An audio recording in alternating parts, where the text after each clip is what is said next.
Hum inside my heart a little while.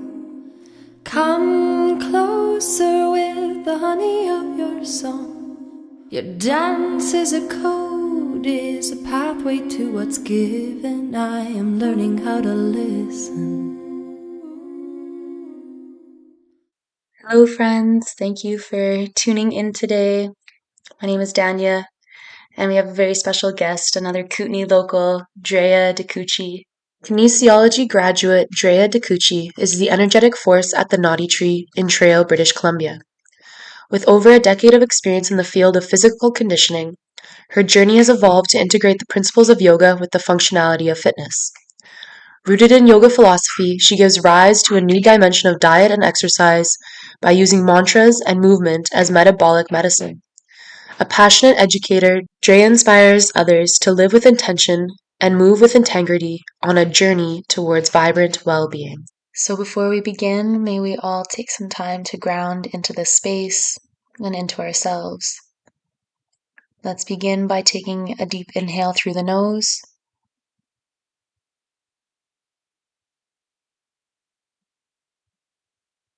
And exhale out the mouth.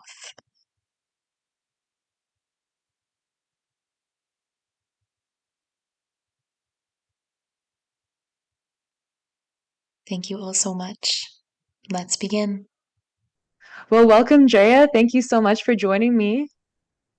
Hi, thank you so much for having me here. It's such an honor. You're such a staple and a pillar amongst the yoga community here locally, so I'm stoked to have you on. Yeah, same goes for you, girl. We just got to keep banding together and sharing the light and love. Yeah, community first. Yeah. So I'd love to start this out with hearing more about you, who you are, what's your story? Oh, well, my story is, one of some struggle and challenge, and most certainly like non-traditional. I I started in the land of fitness and movement. I was always really interested in, just the way the body moves and um, a specific strength training and kind of cardio and all that kind of, more physical side of things. And I remember attending one of my first yoga classes with my best friend and just having like the most magical and spiritual experience and tears rolling down my face and getting instantly drawn into this spiritual world that is yoga. And and then going on to do my yoga teacher training. And I had a lot of background in anatomy and physiology already, so that came really natural. And then I just kind of kept grasping towards learning more about anatomy and integration and alignment, and then the philosophy of yoga. That's where I really started to draw deeper into. And now I feel like I've integrated both this fitness realm and these yoga precepts together in something that, wow, I believe truly that the world needs. Because fitness and yoga have always been so divided, like it's either sort of one or the other. So yeah, that's kind of me in a nutshell. I like to do fitness a little differently, infuse it with some yogic wisdom and principles of alignment that empower and fuel people from a cellular and energetic and spiritual level. Thank you so much for that. Sounds like a really holistic approach that you apply to more than just yoga, but to this fitness offering that you carry as well. Absolutely. Yeah. And for so many people, I find that this is how the path of yoga starts for them, is they're called to some sort of movement practice, to exploring their body and that inner world. And they don't even recognize that as we move past or move deeper into this physical body, seeing that spaciousness that we already carry, or that spirit aspect, as you said. Yeah, it definitely tends to come from more of that macro to a micro level, and then pulsates from within back to the macro and into the micro, and this spaciousness essentially. both the inner and outer worlds become illuminated in a sense. For anybody that's done, a hardcore power yoga session, your external body is most certainly illuminated. But what changes within is always the something more poignant or transformational in a sense. So yeah, it's cool because I believe people do. There, especially the Western world has looked at yoga in this way that is very physical and it seems like it's a hard thing for people to turn inwards and look inwards and be with that inner self. So it's kind of easier to just focus on the outer physical part of things and the real tough work that asks you to go inwards. Definitely. And yoga seems to be such a great opportunity for reflection, right? That it seems like a path to inquire who we are and what we're actually holding on to. And I myself, my path to yoga is actually very similar to yours. I came to it as a fitness regime, and through my yoga practice, what I found was much more than that. And I like to talk about this with students as kind of like the magic of yoga, that we don't really see these other realms that it's working on until we're actually doing it and we experience that spaciousness, or as you said, that flow between the micro and the macro. Yeah, it's almost like there's this magic to yoga that just in the practice of the postures or going inwards and the breath work, that it's almost like you're taking this tonic and you don't realize that all of a sudden it starts working until your eyes have been opened to something more greater than yourself. Yeah, that's and so coming from this fitness realm and owning my studio, which I do primarily do fitness in the studio. So I was kind of faced with this challenge of, well, how do I get more people to feel into the beauty of yoga, that there is this amazing land that you could get to if you just go inward. So integrating a lot of like the breath work and the pranayama and the self-study and internal observance into more of the fitness realm is like, we can still do bicep curls and we're also flexing our inner observation muscles. So we'll include mantra. It always starts with taking a pause and drawing your awareness inwards and bringing focus to your breath and how your body feels today, and really honoring where you're at today and in this body right now, which I think yoga has that potency to do, where you're just a little bit more present. So it's cool to flavor fitness with the spice of yoga. Thank you. That was amazing. You're like a yoga chef, and I was just imagining you guys doing deadlifts with mantras. I love it. So Right? perfect. Or like channeling our Kali goddess and doing slam balls at the same time and like cutting heads off and slamming them through the floor. So potent. Yeah.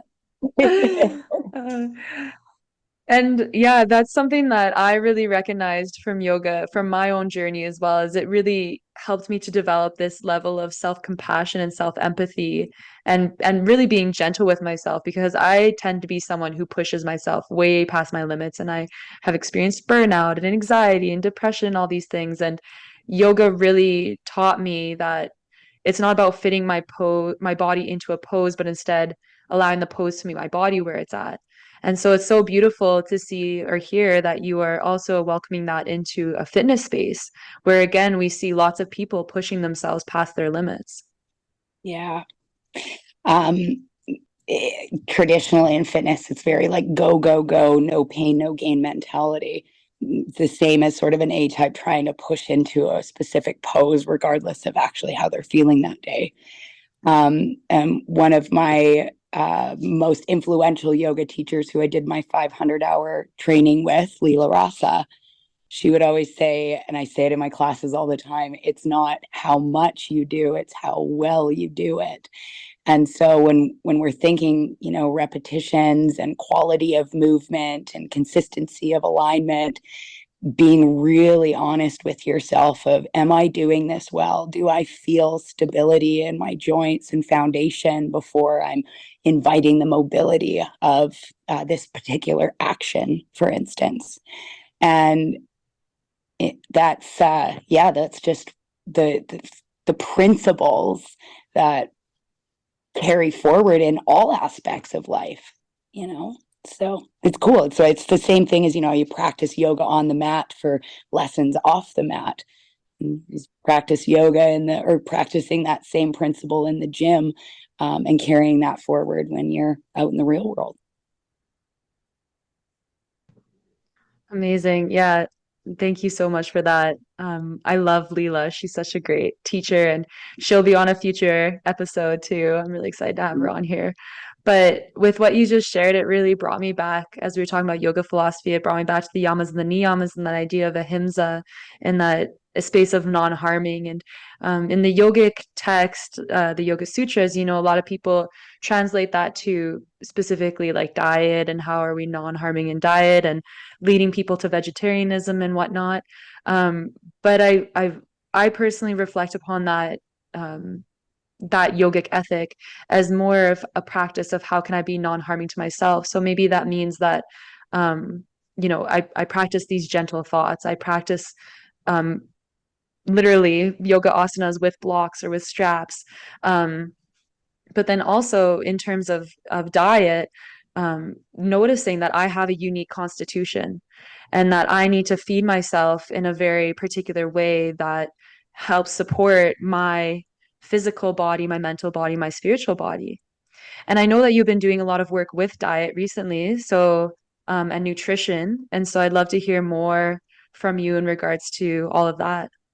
Yeah. So it's awesome that you brought up the Yoga Sutras, because that's essentially what I've done is weaved together this ancient philosophy into our modern day consumption and habits and patterns and behaviors, and created a program essentially where we take these precepts and look at them in a way that gets really honest about what it is that we're consuming, not only for food, but for thought, for activity or lack thereof, what it is we're consuming for past belief patterns, limiting beliefs, the way that we see ourselves and the way that we act in the world. And then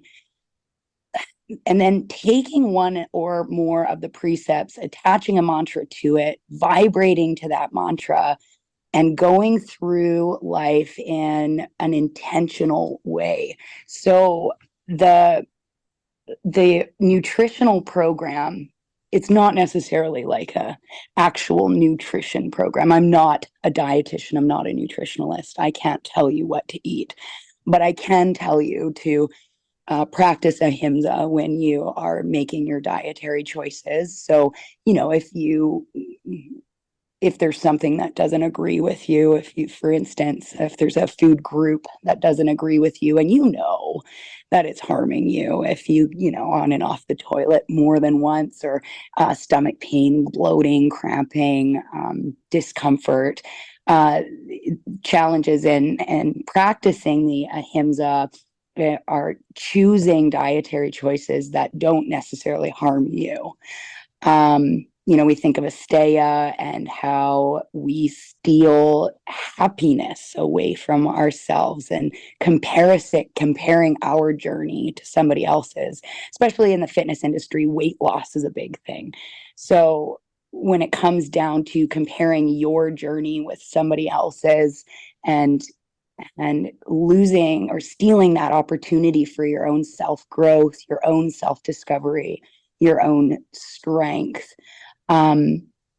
practicing Asteya, especially in the gym environment, is really important. And when it ties into nutrition to, Are you stealing happiness away from tomorrow by getting wasted tonight?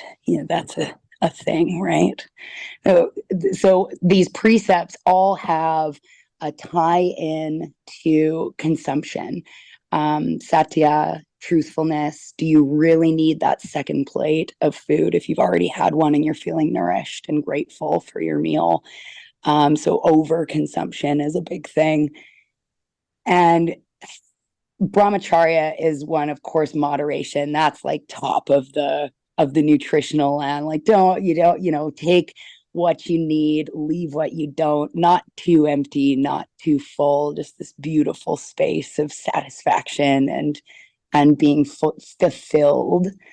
And then I think of non-grasping. So holding on to this body image that you might want to be getting back to. As mothers and women, we looked a certain way before this child in ourselves, and then delivered the child, and then became a mother and matured into a different body. Why are we grasping on to getting a body back? So I really want to break down a lot of these sort of social norms and constructs that we have to look or grasp onto or think that we should be a certain way. And the principles of, or the precepts of yoga philosophy through the yamas and niyamas give you more of a freedom to intentionally live a life that is unique to you, because this is your own journey. It's not necessarily the women's health magazine's version of what you should do and how you should act and in what you should eat in this one box size fits all way of life. So yeah, it's been really fun tying the precepts together into little guidelines or points that we can use when wanting to make changes towards living more of an intentional lifestyle. And then just seeing how potent the mantras are, and vibrating at this frequency of loving your body and becoming fearless and remembering that you are enough and that you have enough. And yeah, the last couple workshops that I've ran have been like, streaming of tears, people coming down and saying like, I never thought of it that way. And I've been living in this prison essentially for so long. And something just gave me, you basically just gave me a key to this lock that has been chaining me for so many years. And like yoga really does have the keys. And I always say like the yogis, they knew what they were talking about. Like Patanjali, like, come on, bro. He's got it, nailed it. And it like it's so simple when you look at it from this lens, and it makes so much sense. Yet it's this ancient practice isn't as mainstream as it could or should be. So that's why modernizing the yoga sutras, or sorry, like the yamas and niyamas into health and nutrition, like how much of a change that could be made in the way that we act and eat and live with and love ourselves, right? Yeah, I could go on and on and on about those, because we only hit 5 of them, but I'll save them for like a full-on workshop, or that's just a little teaser. And you can come to my Facebook group and watch one of my videos or something about the rest of them. Amazing. Thank you for the teasers. Yeah, there you go. You're welcome. Planting seeds, planting sutra seeds. Future seeds, yes. Little needles with thread all over the place, right? Amazing. Yeah, thank you so much. The yamas are so potent. The yamas and the niyamas are so potent, right? And are so applicable. And when they were written in this more ancient context, they were applied to very certain aspects of our lives, of people's lives. But as civilization has stepped into this modern age, it's amazing how these ancient practices still are so applicable to our modern lives. And something that we were talking about before we got on this chat, um, is how in our Western world we're so focused on physical asanas in the yoga practice, particularly in the West.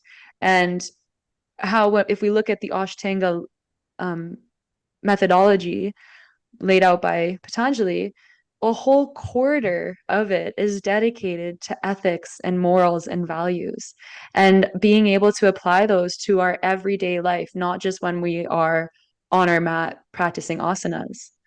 So it's so potent to see that you are bridging that gap and making it tangible for people in the modern world to think about it. How can we bring these ancient ethical values into our modern current society? So thank you for that.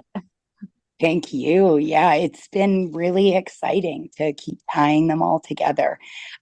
Especially see this has been an idea that of mine that's been brewing for a really long time under the surface, and it's only as of this year that I've actually put it out and really tied it together into the community. I wrote the whole program in 2019, kind of right before the whole COVID thing. And I ran a one workshop, but then, the whole world went crazy. And then I just threw it by the wayside because I had some other things to do. I tried to put everything online and such, but the I never really I understood how awesome the information was and how relevant it was to daily life. But once I started seeing people's eyes light up when they heard that particular yama or niyama that was more personal to them, that's when I realized, okay, we've got something really amazing here, and let's keep sharing it in all of the different ways. So thank you for tying this all in together. And I mean, because it's not just, my take on this ancient information. I think what you're doing with the podcast is really amazing because it's just opening people up to all these different avenues and areas of life that we can keep kind of enriching and drawing in this ancient wisdom, because modern day life is not an easy place to be in. So using these tools are really amazing to just keep us going. There's a reason we're all here. Definitely, there's a reason why we're all here, and there's a reason why these practices were practiced for so long, right? Like these have been tried and true methods on how to find contentment with our day-to-day lives. And, when we look at like the history of yoga, a lot of people totally gave up society to actually practice it and find that contentment. Um, but when the Bhagavad Gita came out, and bringing yoga to modern day people, and then Tantra yoga coming out as well, and finding that aspect of non-dualism and how we can find that spaciousness or that spirit or that magic in everyday life. Um, that is what I see as such a potent and profound time that um, our modern culture is now hopefully leaning more towards. And as you had said, the last few years have been crazy. And as we're as we all kind of went through this like squeezing action together, going under the pressure, I truly believe that we're coming out the other end, and that there's almost like a collective awakening that's happening right now. And more people are looking for these resources that were never provided to them. Whether that be that they didn't grow up with a religion, or maybe the religion that they did grow up with was a little limiting in offering methods to find this deeper ancient wisdom. Hey everyone, I just wanted to step in really quick with a side note and highly emphasize that yoga is not a religion. And perhaps a better term I could have used there instead of religion is a spiritual belief or a philosophical tendency. And so I just really wanted to remind and share that wisdom that yoga is not a religion and that it's instead deals with facets of the mind, which is a universal concept and a universal principle. And through yoga, it is offered because I know that there's this belief out there, this theory out there that yoga was created to connect, right? We think about yoga as a unionship. But there's also this theory out there that yoga was developed at the time of agricultural revolution. And it was this idea that yoga would bring us back into union, not only with ourselves, but with the magic of nature itself. And so what I feel right now is that people are looking for that we're wanting to connect with ourselves, but we're also wanting to find this way to give deep gratitude for the lives that we are blessed with. And so it's so potent to hear that you are finding avenues to bridge that gap and to share these ethical values with people that are totally unaware of them beforehand. Yeah, well, it gotta keep spreading the word. No point in keeping this secret. No, they're not called the yoga secrets. Um, but yeah, that's super. I believe in that for sure. What you're saying, especially uniting and tying back into kind of this earthly wisdom or the rhythms of the earth. And what I thought of right away is seems like once you become more in tune with and connected to the beating of your own heart or the spirit that lives within you, it's only a matter of time before you start looking more clearly at all of the interconnectedness of all the things, the earth, the seasons, the spirits, the people. And so, yeah, like kind of continue deepening our relationships with our inner body and our awareness. And then therefore it's like, it's inevitable that we start to connect further. So yeah, I think as educators and as wisdom holders that we just keep sharing that information and keep sharing the wisdom and love with one another. Thank you for continuously sharing the love. I've never felt anything but love from you, so thank you. Girl, same. Really appreciate it. As we're talking about the yamas and the niyamas, I'd love to know, is there one that really sticks out to you that you personally work with on a day-to-day basis? Oh, thank you for asking.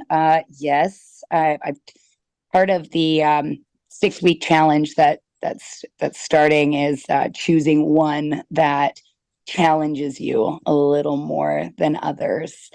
It took a good review of all the information again to be like, okay, which one am I consciously or unconsciously avoiding? And so that for me is tapas. And so I invite discipline into my life, and therefore do the things that maybe I don't want to do, lighting a bit more of a fire under my ass to kind of get out there and share these practices and not necessarily monetize on them because that's not where my heart is set. My heart is just truly set in sharing this and elevating the consciousness of everybody. Each person individually has their own struggle with all of these yamas and niyamas, and if just enlightening them to the yamas or niyamas wisdom, if that can change one person, that's enough for me. I'm good. I'm satisfied, so yeah, tapas for me. What about you? Is there one that you're working on? Oh, that's a loaded question. Um, I feel like as of lately for me, it has really been brahmacharya. Um, Especially with just the way that my work has been lately. I've been shifting more online, and I've noticed that because I'm working more online, my body's almost craving more screen time. So uh, instead of like turning off and reading a book or going and practicing yoga, I'm right on my phone and I'm scrolling or online shopping or whatever, So wise use of energy, particularly towards screen time, is where my life has been sitting lately. So yeah, that's the one that I've been working with. But I love tapas. That's definitely one that I used to work with a lot. And one thing that I think it might have been my teacher in India actually had shared this information with me that discipline and disciple come from the same root Latin word, disculpus. So he said to think of discipline as being a disciple of oneself. And that just totally shifted that paradigm for me because, in our modern world, we have this negative connotation around that word discipline, especially if we followed some religious method growing up where discipline was highly involved. And so to change that, to shift that paradigm to being a disciple of oneself, to really putting that energy towards the love of growth, that totally shifted tapas for me and my ability to connect with that.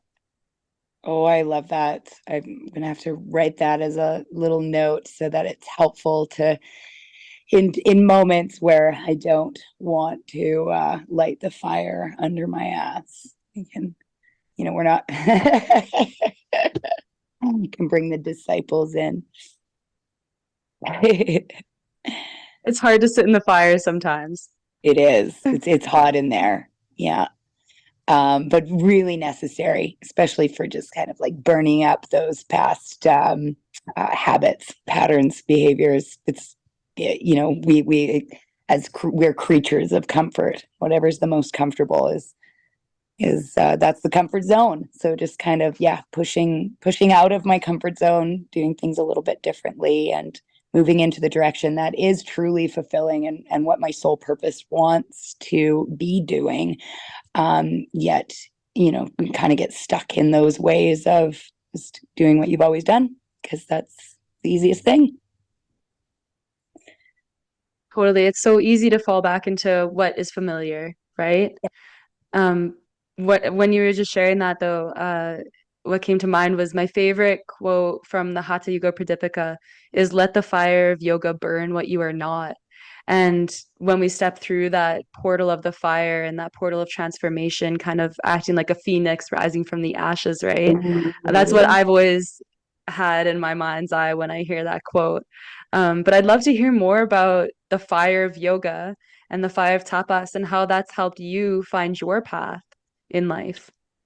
Ooh la la, that quote gives me goosebumps.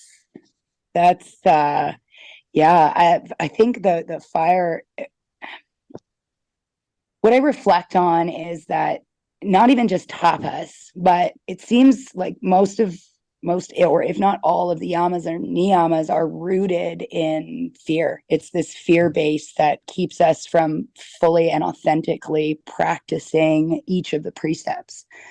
It's a fear of not being good enough for yourself that leads you to harm yourself. It's a fear of the truth that leads you to lie. It's the fear of losing something while we can't let it go. It's the fear of failure that maybe stops you from the discipline. That's kind of what came to mind right away is that integrating tapas into my life and into my business and into my life as a mother and a parent is a lot of fear. Am I doing the right thing? Is this going to be landing in the right hands? So when you said that quote from the Yoga Pradipika, it's that, like burn that fear. Let it fucking just crumble. Because what are you truly afraid of? It's all in your own, it's all your own perception of fear. So kind of shifting this mindset and shifting your perspective can I guess move easier into practicing tapas and the discipline in life. So whew, it's getting hot in here. I'm feeling some serious Cali energy coming from you right now. Are you Oh you yeah. working with the mother or what? Yeah, she's very present. She's here. It is that time of year. I feel like Kali is very fall, and although they're all of the goddesses are in all the seasons, but she yeah, that kind of that burning down of structures and letting things really ripping things apart for essentially. I think of all the leaves falling off the tree and the world decomposing in a sense. Yeah. Yeah, she's such a amazing goddess. I've recently started studying her more in like a tantric lens and seeing how she is considered like the goddess of time and continuously eating time, right? As when you think about the now, it's already gone. And that's why they say her mouth is open is because she's just continuously eating. And so with what you shared with her about fall, like I totally agree with that. And just being that like fiery energy anyways. I definitely love working with her at this time of year. Um, I'd love to hear more about your connection to fire in terms of nutrition and how you find that those two weave together. Ooh. Um, I think of fire and nutrition as digestion, what it is that you're consuming and sort of the quality of the flame. Um, in my own personal practice, like when I'm fueling my body for performance, if I'm teaching 2-3 classes a day, it's really important the quality of ingredients, the quality of food that goes in my body. Kind of the worse it is, the more flame there is, but perhaps not a lot of coal burning potential. So the more dense it is and the more nutrient packed it is like those heavy hot burning coals at the bottom that keep you burning for a while versus just like this quick like lighter flip of fire that you get a little bit burst of energy, but then it quickly goes out. So yeah, integrating that fire into nutrition is how is it going to keep you burning, how is it going to keep you going, and is it sustaining you, and is it fueling your life force? Yeah. So for our listeners, is there um, a hot tip that you like to give people that are maybe working the 9 to 5 and don't have a lot of time or energy to put towards their nutrition? Is there something that you offer as like a guideline to help them find a way to keep fueling that fire? Yeah, I would say kind of one of the most important things is think quality, not necessarily quantity. So kind of like what I was just mentioning before is like to fuel your body, especially first thing in the day. Like I think breakfast is actually really important. If we're gonna, and remember, I'm not a nutritionalist. You can't take this from, like this this tip has a disclaimer, but throwing that really good protein in your body right off the bat, you thinking about those quality carbohydrates, um, ignoring sort of social media's way of inundating you with what you should be eating, intuitively listening to what feels good in your body, and considering food as fuel. So, we do get really busy, preparation, planning, thinking ahead. Um, Groceries are so expensive right now. So, taking one day a week or a pocket of time in the week to just sit down and get really clear about what it is you already have, and then what you want to see on your plates throughout the week. Like, long gone are the days of hitting up the grocery store every single day, unless you have way more money than me. Like, we've got to focus on really planning well. So pre-planning, protein, quality over quantity, and considering food as fuel, I think are like those are my like most potent tips. If you're going to take anything from my non-nutritionalist solicited tip. That's it. Amazing. Disclaimer noted, but thank you. Those are some really potent tips. Thanks, So one last question here. Um, I know that you talked a lot about how when you first came to yoga, it was more of a non-traditional approach, that you were really drawn to the physical aspects, but then you found that the yoga philosophy really helped fuel your practice after that. So we talked a lot about the yamas and the niyamas, but is there anything else in terms of yoga philosophy or any other parts of yoga that really called you to keep that tapas, that dedication to your practice? Yeah, I think of well, it does end up tying into a yoga precept, but the the tradition of just observing yourself and seeing yourself from a greater lens, that part of the practice has always kept me in a place of honoring and loving, appreciating and accepting myself for who I am, and sort of taking the blinders off. It's certainly left me feeling more fulfilled in my practice, less focused on a specific end goal and more focused on each day in the present moment. So yeah, like kind of that eagle eye view. I'm trying to think of the Sanskrit words. Leela will know it, and I have it written somewhere. And if I think of it after this, I will message you. Upeksha, that's what it is, upeksha.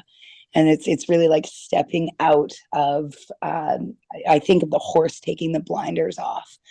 And yoga for me, and the practice of yoga and the philosophy in yoga really is taking these blinders off and seeing both yourself and the world for really and truly what it is, and the beauty that it has. Yeah. Amazing. Thank you. That was so beautiful. Thank you. Thank you so much for sharing all your wisdom today with me, Drea. Such an honor to be here. Thank you for being you. I appreciate you and what you're doing, and cannot wait to hear some of the other people that you're bringing on to share their wisdom. So thank you. Thank you. I'll see you again very soon.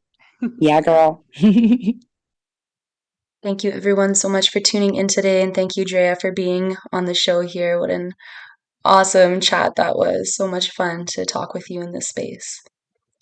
If you would like to stay connected with Drea, you can find her on Facebook or Instagram, or you can find her at the Naughty Tree, which is the local studio in Trail, BC. You can also partake in some of her virtual classes through her Mind Body online account. My name is Danya Buak. I am the lead facilitator and founder of Wild Song Yoga School. Thank you all so much for tuning in and for stepping into this space of learning and growing with these potent wisdom keepers. It is a deep honor and a deep blessing to be here curating and magically weaving all of this knowledge for you. So thank you so much. From my heart to each and every one of yours, namaste.